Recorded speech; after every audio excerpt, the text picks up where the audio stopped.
This is a Swank watch.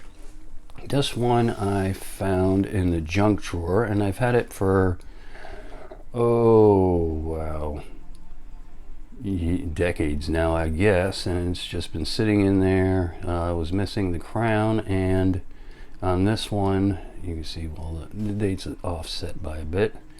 I don't usually look at the date, so that doesn't bother me. I don't have to dig back into this thing, to be honest with you. It's got a single piece case. Even though it looks like the case back comes off, it does not. It has a split stem, and you have to remove the movement by pulling off the crystal and pulling out the crown. And that this part of the crown and the stem, this is kind of a reverse what I'm used to, as far as the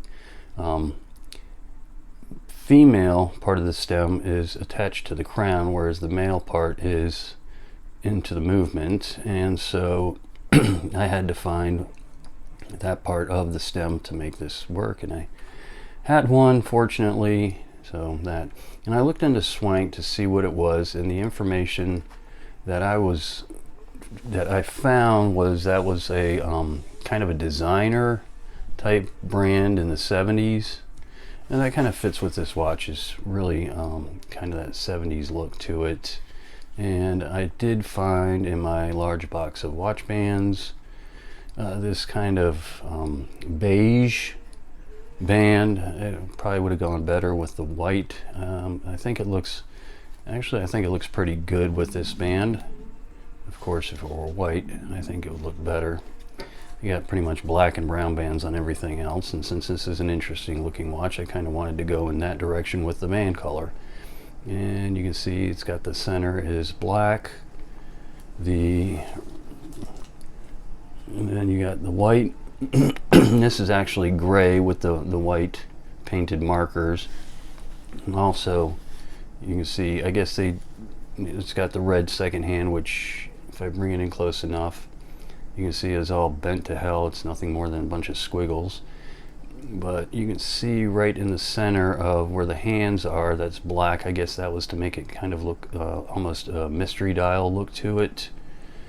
And taking a look at the back, you can see Swank 17 jewels, stainless steel back, which they somehow secured that on there, so it is not coming off. I imagine if you wanted to, you could press it off, but I don't know how easy it would be to get back in. And of course, you can see pitting along the bottom here. People don't realize that they need to clean their watches off after they wear it, especially if they've been sweating for a long time. Then that acidity from the sweat gets in there and starts removing the chrome plating and then pitting it out overall.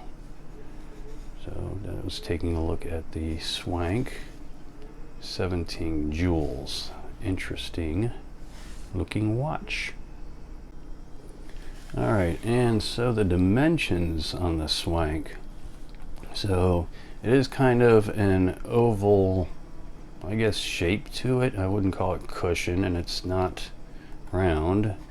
But from the crown point to the other side, that's 35 millimeters.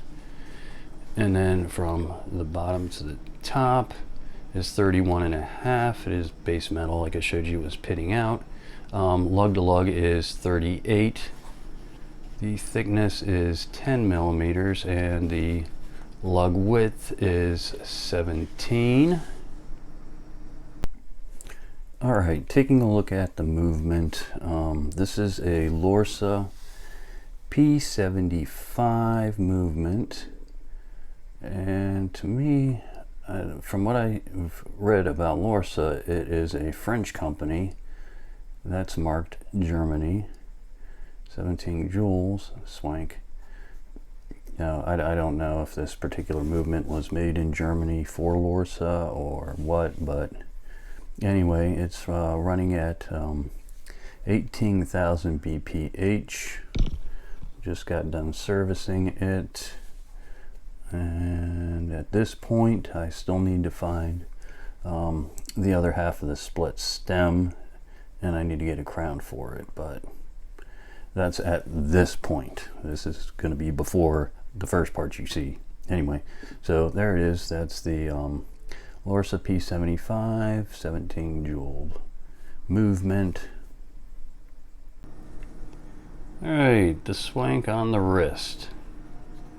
6.5 inch wrist. Like I said, the dimensions are just more of an oval, so 35, 31.5 millimeters. Thickness 10 millimeters thick.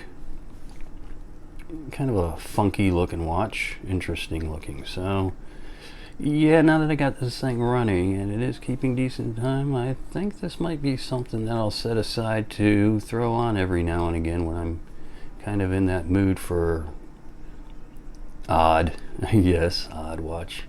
So anyway, so yeah, that's the Swank 17 joules. Click subscribe, like, comment. Thanks for watching. Bye.